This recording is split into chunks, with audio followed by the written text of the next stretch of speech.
Hello and welcome back. So this video came about because a community member requested a video on shrines, but I figured I may as well use this opportunity to go over trials and reincarnation as well, since they are all connected anyways.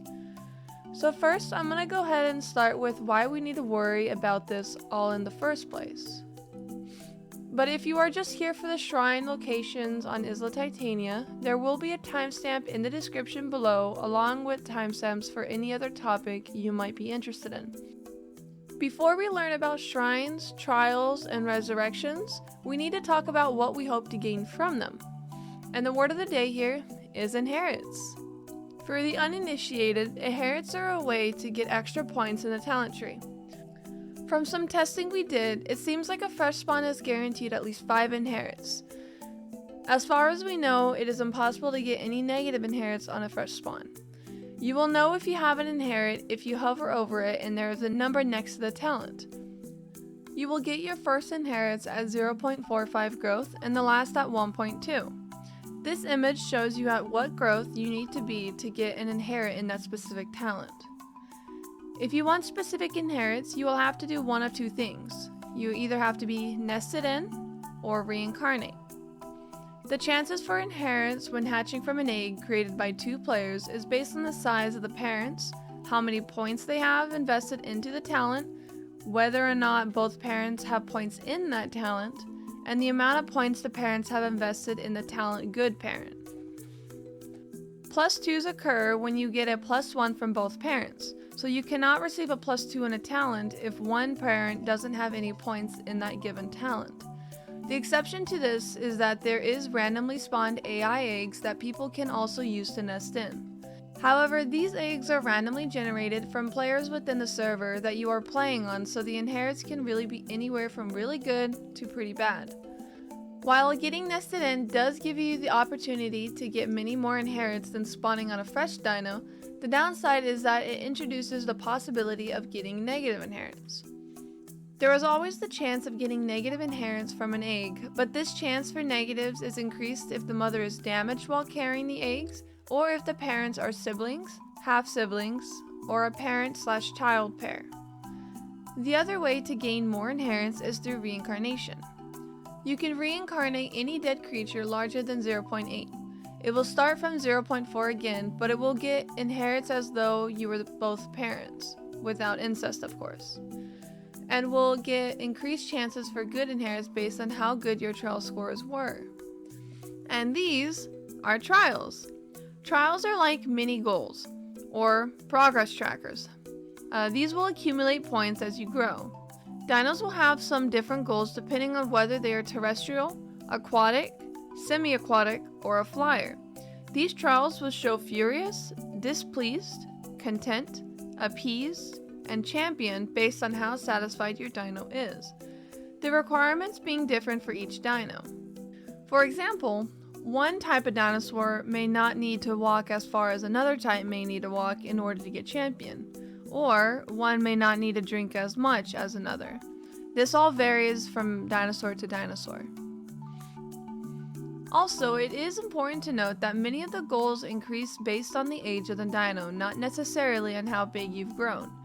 So, even if you are champion in one area, it may drop over time if you don't keep an eye on it. All the trials are generally pretty straightforward, but I'll go over each one to be thorough. But if you want to skip this part, the timestamps are down below. Alright, so let's start at the top. Travel distance is pretty self-explanatory. You have to move around a lot to keep this up. However, moving around in little circles unfortunately doesn't count towards this. You actually have to move around the map. This is one that will require more as you age. So if you want to keep this champion, unfortunately you can't just rest once you have it. Water sources visited will be champion and stay champion as long as you visit the amount required for your dino. Water quality counts the average quality of all the water you have drank, so drink as much pristine water as possible to keep this one champion. Water drink is again straightforward. Food satiation is the green overshield looking thing that covers your food meter when you eat player gore or random carcasses with points in the scavenger trait as a carnivore. Or, as an herbivore, you can get satiation from all non-poisonous plants, but you can get more if you have points invested in the botanist trait. Also, you can get them from these yellow glowing plants, called fat plants. Food eaten is once again pretty straightforward, but you do want to make sure that as often as possible you eat food that provides satiation in order to keep the food stat trial up. Comfort bias comes from a few different sources. One of the sources are yellow flowers that you can find scattered around the map. These flowers can be eaten by any kind of dinosaur.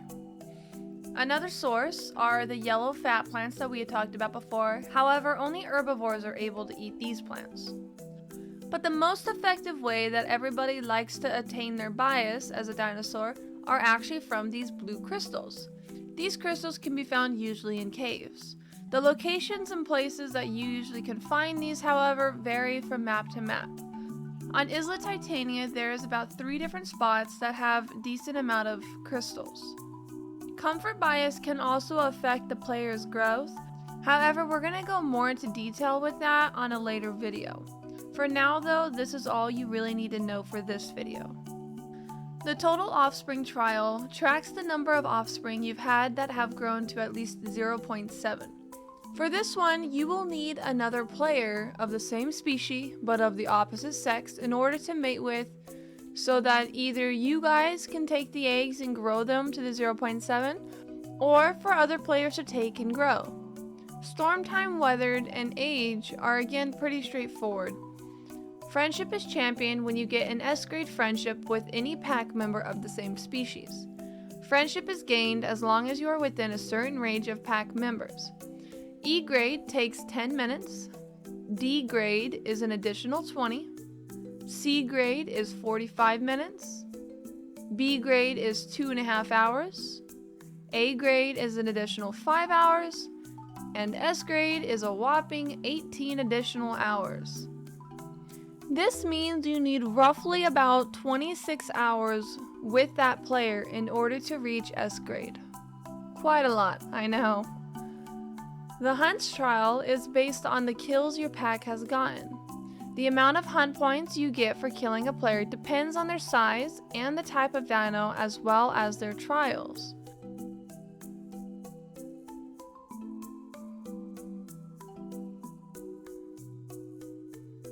There are 3 major shrines on land and in the sea.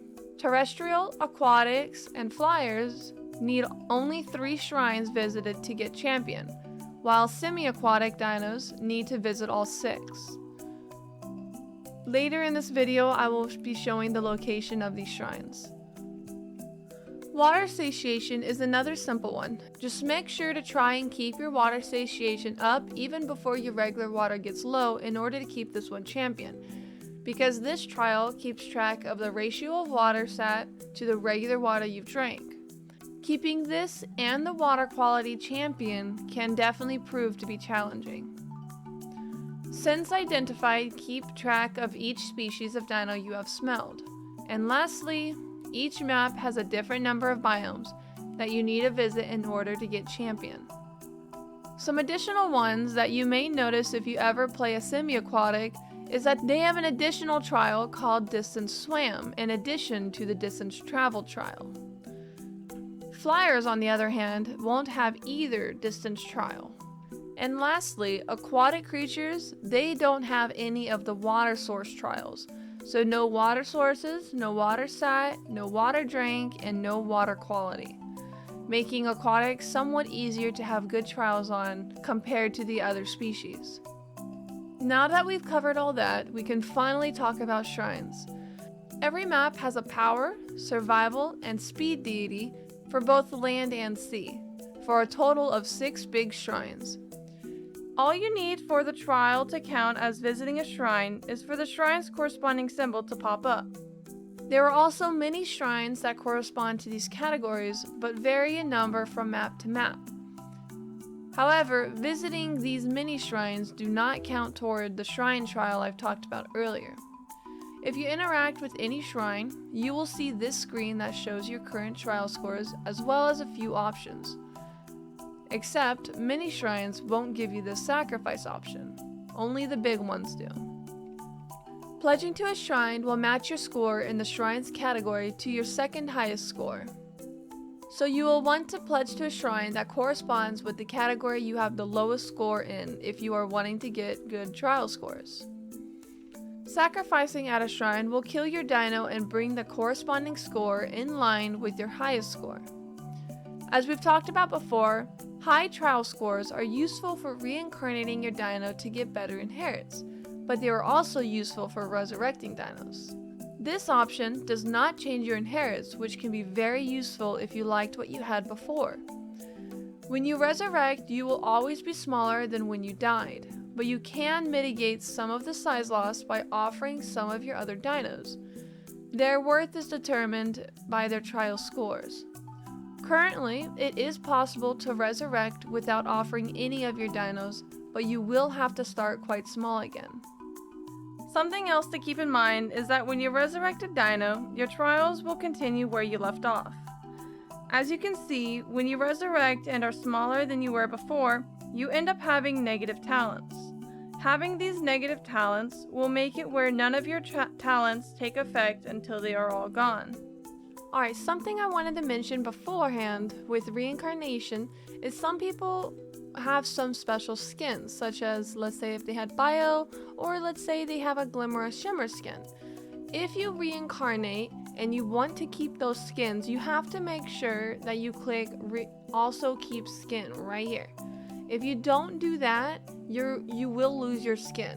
Or if it is a bio, it will change the bio layer if you just reincarnate and you don't keep the skin. So again, if you want to keep your skin when you reincarnate, make sure you click also keep skin. So whenever you do that and you spawn back in, you can now see that my skin is exactly the same as it was whenever I sacrificed. Alrighty, and the last two options are unrelated to inheritance entirely. However, I want to go ahead and mention them anyways. So the power, survival, and speed shrines each give their own blessings. These blessings last 30 minutes. If you die while you have the power blessing, much of your resurrection cost will already be made, but it does increase your food and water drain. The survival blessing helps with many factors of nesting. It reduces the amount of comfort and movement speed lost while incubating. It reduces the cost of laying a nest. Reduces the chances of getting negative inherits by 50% per parent with the blessing, making it impossible to receive negative inherits if both parents have it, unless of course the eggs are incest.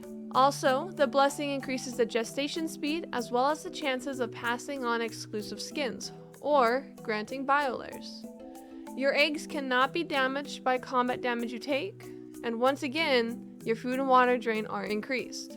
The speed blessing, however, will increase your growth speed, but it will increase your food and water drain significantly more than the other two blessings. In order to receive these blessings, you must visit the shrine you want the blessing from, with a trinket from a different type of shrine. For example, if you want the speed blessing, you must go to a survival or power shrine, grab one of their trinkets, and take it to a speed shrine. This can be either a big one or a small one. Now, I will go ahead and show you the locations of all the big shrines on each map.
Alrighty, and that shall conclude this video. Thank you all for watching.